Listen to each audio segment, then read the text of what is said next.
राज्य मंत्रिमंडळाची आज बैठकीत राज्यातील पूरस्थितीवर चर्चेची शक्यता, तर सरकार ओला दुष्काळ जाहीर करणार का याकडे पूरग्रस्तांच्या नजरा। धाराशिवमधील पूरस्थितीच्या पार्श्वभूमीवर जिल्ह्यातील शाळांना सुट्टी जाहीर, मुसळधार पावसाचा धोका लक्षात घेता जिल्हाधिकाऱ्यांचे आदेश। धाराशिवमधील परंडा तालुक्यात पावसाचा हाहाकार, पुरात अडकलेल्यांच्या मदतीसाठी खासदार ओमराजे निंबाळकर एनडीआरएफ सोबत बचाव कार्यात सहभागी, अथक प्रयत्नानंतर एकाच कुटुंबातील चौघांना वाचवण्यात यश।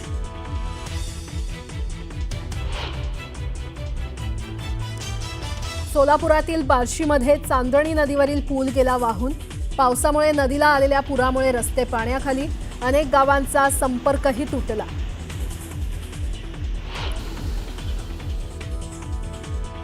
अहिल्यानगर जिल्ह्यातील पाथर्डी तालुक्याला पावसानं झोडपलं, नदी नाल्यांना पूर आल्यानं पाणी शिरलं घरं आणि शेत जमिनींमध्ये, अनेक ठिकाणी रस्ते गेले वाहून।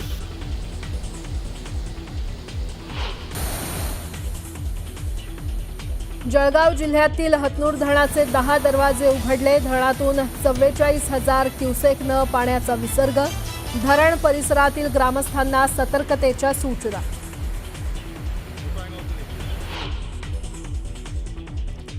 बीडच्या आष्टी आणि कडामध्ये मुसळधार पावसानं जनजीवन विस्कळीत, कडा नदीला पूर, अनेक घरं पाण्याखाली, ड्रोनच्या दृश्यातून धक्कादायक परिस्थिती समोर।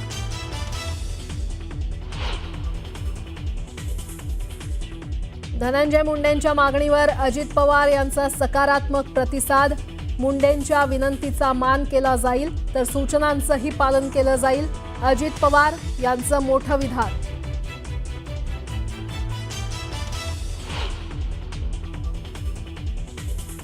शनी शिंगणापूर देवस्थानचा कारभार आता प्रशासकाच्या हाती, अहिल्यानगरचे जिल्हाधिकारी प्रशासक म्हणून काम पाहणार।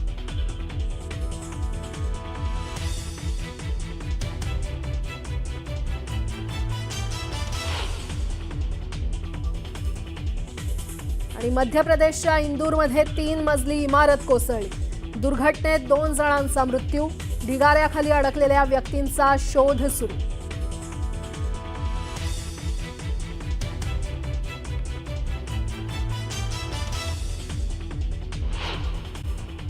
आता सुरुवात करूयात। धाराशिव जिल्ह्याच्या परंडा तालुक्यात मुसळधार पाऊस झालेला आहे, त्यामुळे अशातच मोठ्या प्रमाणात पूर आल्यानं वाघे गव्हाण इथे कालपासून काही लोक अडकलेले आहेत। दरम्यान लोकांना एअरलिफ्ट करण्याचा निर्णय प्रशासनानं घेतलेला आहे। 2 दिवसापासून जसं बघितलं तर धाराशिव जिल्ह्यात अतिवृष्टी होतीये। परंडा असेल किंवा भूम असेल, हा परिसर सगळा पाण्याने व्यापला आहे। परंड्यात तर वाघे गव्हाण हे जे गाव आहे ते तिथं गावकरी काल रात्रीपासून नाही तर परवाच्या रात्रीपासून अडकलेले आहेत। प्रशासन त्यांना प्रयत्न करत आहे। 60 गावकरी अडकल्याची तहसीलदारांनी आपल्याला सकाळी माहिती दिली आहे। मी आता सोलापूर हद्दीच्या लोहे गाव याच्या सीमेवरती भागात आहे। आपण बघू शकतो की हे जे वाघे गावांना जाण्याचा जो रस्ता आहे तो रस्ताच बंद आहे। परांडा रोडला जो रस्ता जातो वाघे गावांना तो रस्ता बंद आहे। सोलापूर हद्दीवरती काही अंतरावरतीच पलीकडे वाघे गावान आहे। ह्या पाण्याचा अंदाज जर पाहिला तर त्या गावात परिसरात पाणी किती असेल आणि सीना नदीचं पात्र आहे। सीना धरणातून जो मोठा 1,00,000 क्युसेसनं विसर्ग सुरू आहे, त्या पाण्याचा कुठेतरी बॅकवॉटर जे आहे ते फुगवटा पाण्याचा येऊन चोहू बाजूनं वाघे गावान हे गाव जे आहे ते अवतरलं आहे। प्रशासनानं आता निर्णय घेतलेला आहे की तिथलं गाव ती लोक एअरलिफ्ट करायचेत। आपल्यासोबत सोलापूरमधील माळा तालुक्यातील ही गावकरी आहेत, यांनाही पाण्याचा जो आहे तो फटका बसलेला आहे। यांच्याही सुद्धा काही शेती पिकाचं नुकसान झालेलं आहे। सगळी परिस्थिती मला सांगा बाबा, किती दिवस झालं गावात पाणी आहे? 4 दिवस झालं गावात पाणी आहे। पूर्ण गाव पाण्याखाली गेलेलं आहे। ते अजून पाणी वाढतच आहे। ही रस्ता कधीपासून बंद आहे? 2-3 दिवस झाले, 3 दिवस झाले रस्ता बंद आहे। किती दिवस झालं रस्ता बंद आहे? काय काय नुकसान आहे तुमच्या गावात? सर, आमच्या गावातलं अतोनात नुकसान झालं आहे सध्या, पण सध्या जो रस्ता बंद असल्यामुळे इथं जे सकल भागात जे राहणारे लोकवस्तीतली माणसं आहेत त्यांची सगळे घरदार सोडून त्यासने हाय असं बाहेर निघाले, अंगाच्या कपड्यासहित बाहेर निघले ते, कारण का त्यांचं जी काय खाण्यापिण्याची सुद्धा व्यवस्था जी होती ती त्यांच्या त्याचं हाय असंच जागच्या जागेवर राहिलेलं आहे. वाघेगावान किती लांब आहे तुमच्यापासून? वाघेगावान इथून 3 किलोमीटर आहे सर. 3 किलोमीटर सगळं पाणीच आहे तिथं. पूर्ण वाघेगावांना तर संपर्कच नाही, कारण का चारही बाजूने वाघेगावांना पाणी आहे सध्या आता सध्याच्या परिस्थितीला. काय सांगाल बाबा, पाऊस खूप मोठ्या प्रमाणात पडतोय, काय काय शेती पिकाचं नुकसान आहे, काय आता मागणी प्रशासनाकडे असणार आहे? पूर झालेलं आहे नुकसान शेतकऱ्यांचं ही अतिवृष्टीमुळं. तरी सरकारने हे जी लवकरात लवकर दखल घेऊन पंचनामा तात्काळ करावं ही आमची अपेक्षा आहे, लवकरात लवकर. आणि काही वयोवृद्ध नागरिक पण आहेत. काय काय परिस्थिती सांगा की काय झालंय, सांगा थोडं जरा. सध्याची घडलं ते सांगा. सध्याची परिस्थिती इतकी भयानक आहे की माझा हा बंगला आहे इथं समोर, पण या बंगल्यामध्ये सुद्धा पाणी गेले. एवढ्या हाईटवर असताना सुद्धा पाणी आता येत गेले. नाही तुम्हाला घरात? काय घरात जाता येत नाही, सगळी रात्रीचं आम्ही काढली बाहेर. हक्काची सगळी घरं सोडून राहावं लागतं. राहावं लागतंय. खाण्यापिण्याची व्यवस्था नाही. माझं दुकान आहे इथं, दुकानात सगळं पाणी आहे. किती दिवसापासून बंद आहे? आता 4 दिवस झालं बंद आहे. 4 दिवसापासून बंद असं म्हणतात. काय काय सांगाल, कशी परिस्थिती गावात, सांगा की कशी परिस्थिती? पूर आलेला आहे गावात, शेतीचं नुकसान झालेलं आहे, मोटर वगैरे सगळं वाहून गेलेलं आहे. काय परिस्थिती सांगा. पुराची परिस्थिती आहे, लोक भयान विचलित झालेली आहे. ती पाणी सगळ्या घरात आहे, एका एकाच्या घरावर 2 परस पाणी आहे. माणसं जनावरं मेले, ती वाहून गेले, ती मोटरी वाहून परिस्थिती आहे. आणि सांगायला तसं जर बघितलं तर वाघेगावान गावचा संपर्क करण्यासाठी प्रशासन कालपासून प्रयत्न करत आहे. आता एनडीआरएफच्या माध्यमातून त्यांना जे आहे ते एअरलिफ्ट केलं जाणार असल्याची माहिती परांडा तहसीलदारांना दिलेली आहे. एक सांगायला हवं की पावसानं आता आपलं काम केलं, पाऊस हा सगळा चोहीकडे बरसला आहे. आता जे काम राहिले ते सरकारचं काम राहिलं आणि याच भावना कुठंतरी हे गावकरी व्यक्त करताना दिसत आहेत. आता याचं एअरलिफ्ट होईल, प्रशासन त्यांना बाहेर सुखरूप काढेल त्याच्यासाठी प्रयत्नही करत आहे. मात्र झालेल्या नुकसानीचं काय, हा मोठा एक प्रश्न त्या निमित्तानं उपस्थित होतोय. सागर जाधवसह बालाजी निरफळ, न्यूज 18 लोकमत.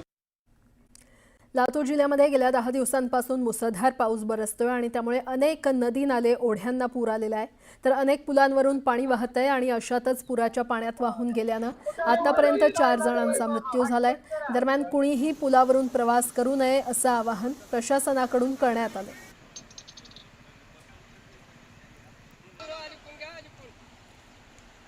लातूर जिल्ह्यात हे पावसाचं धुमशान हे अद्यापही सुरूच आहे. जिल्ह्याची वार्षिक सरासरी पावसानं ओलांडलेली असून अजूनही पावसाचं हे थैमान सुरू असल्याचं दिसून येत आहे. आता आपण सध्या आहोत लातूर तालुक्यातल्या शिवर येथील या तावरजा नदीच्या पात्राजवळ आणि हे पात्र भरभरून वाहत आहे आणि इकडला जो रस्ता जातानाचा दिसत आहे, हा पूल जो आहे तो शिवरवरनं औसामध्ये जातो आणि हा रस्ता सध्या बंद आहे कारण या पुलावरनं पाणी वाहत आहे आणि अनेक जण या ठिकाणी पूल ओलांडण्याच्या तयारीत या ठिकाणी ग्रामस्थ दिसून येत आहेत. यांच्या हातामध्ये दुधाचे कॅन आहेत, डबे आहेत, कामाला जाणारे आणि शेतकरी शेतात जाणारे सुद्धा वर्ग आहे. सांगा मामा, कुठे जायचं होतं, कशावर थांबलात? आम्ही बैलाला पाणी वरण करायचा रात्रपासून बैल उपाशी आहेत आमचे. तिथं आम्ही 11 वाजल्यापासून येऊन थांबलेलो आहे. पुलावर पाणी चाललं आता ते पलीकडे नाही राहिलं पाहिजे ना. आम्हाला जायलाच नाही की जाऊन पलीकडे. त्याच्यामुळे पाणी उतरल्यावर जाणार. आता पाणी उतरल्यावर आम्ही जाणार पलीकडे. किती मोठी अडचण होती पावसामुळे. आता तुमच्या हातात ते दुधाचे कॅन दिसायले.